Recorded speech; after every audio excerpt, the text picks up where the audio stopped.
So all right, bitch, I can give you shit. We going to McDonald's drive-through. You can come back to my place. I'm gonna bust that ass, and then you Uber yourself home. How about that? Would you like that? Warning. If you are one that is easily triggered, click off now. These are cold facts, ugly truths in my opinion.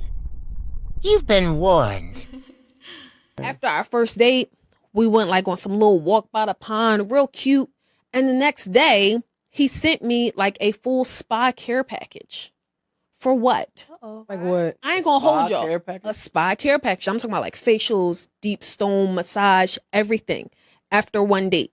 That right there is a red flag to me now. Like when people start giving you big packages and big presents like so early on, that's a red flag. That's the beginning of love bombing.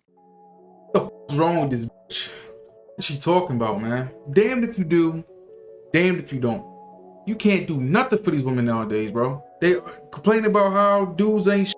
They ain't never gonna be shit. They tired of getting treated like shit. Then when you finally get a guy that comes around and tries to show you your worth, you deny that shit. Play it out. No, this can't be him. He can't be it. See what I'm saying? I don't know. I'm not familiar with love bombing, so let's do a quick search on what that is. The action or practice of lavishing someone with attention or affection, especially in order to influence or manipulate them. Okay, he got you a spa package, right? I don't know how much spa packages cost. I know they probably vary in prices, but you acting like this man bought you a car, asked you to move in with him, asked you to be the stepmother to his kids, right? It was a gift that probably in his mind indicated that he was serious about you. What in your brain triggered you to feel like he was trying to influence you or trying to manipulate you into a relationship that you did not want to be in? Why couldn't that man have just had it? Right? Why did there have to be an ulterior motive behind why he was doing what he does? See, that's what's wrong with some of these females, man. These women will ask for something, will ask the universe, will ask God to bring them someone for them. They see their friends get married, you know. They see them doing well, they having kids, getting a house and shit. She went there for herself.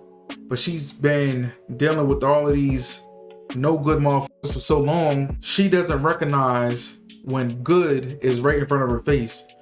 The man you've been asking for is right here. In your face, baby. But you got your blinders on.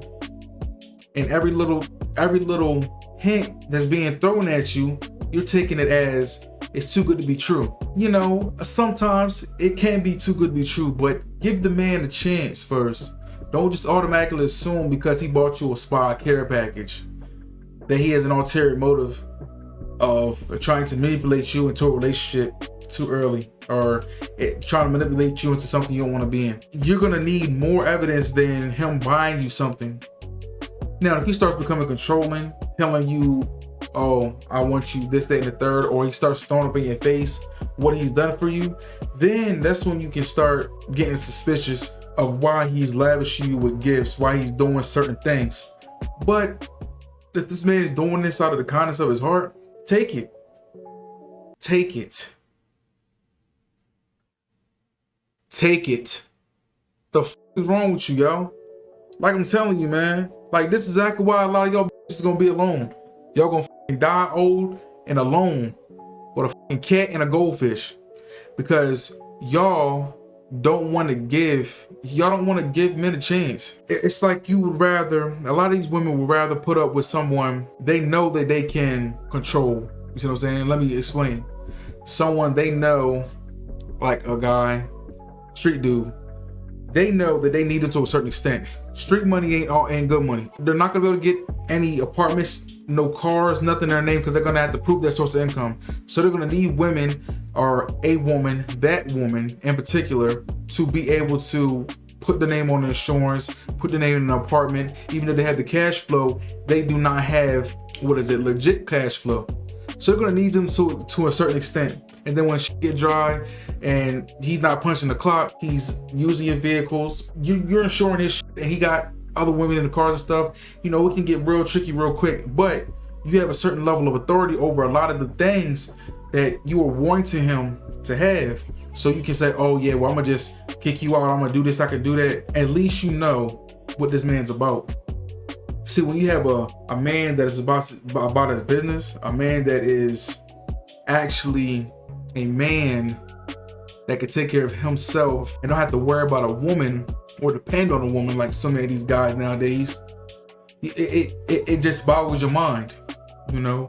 When you see a man being able to take care of things on his own, when you see a man being able to give you gifts, things you aren't used to, take you out to dinner, lunch, breakfast, what have you, buy you little gifts here and there to show that he's serious about you, that automatically translates to he's trying to control me.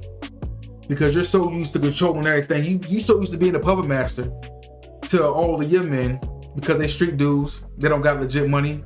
You're so used to all of that.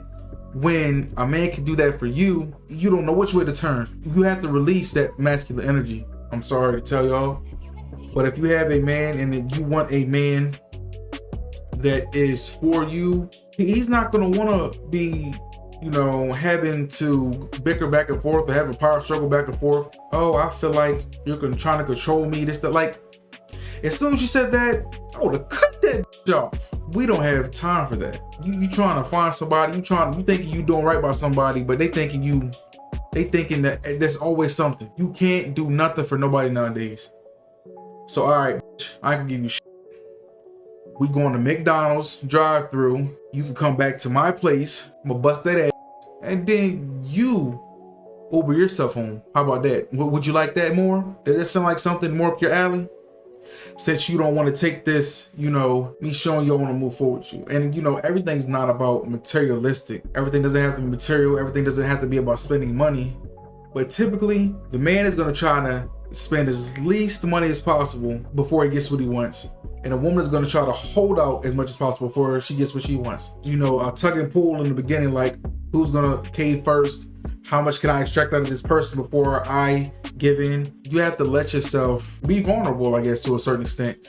You have to be open to certain things.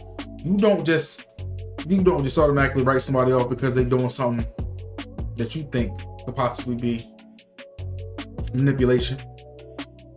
You see what I'm saying? Look for the signs of manipulation before you get a gift and assume it's manipulation, right? If you have a problem with discernment, if you have a problem with misinterpreting a gift for manipulation, maybe you should just take some time off, right? From dating in general.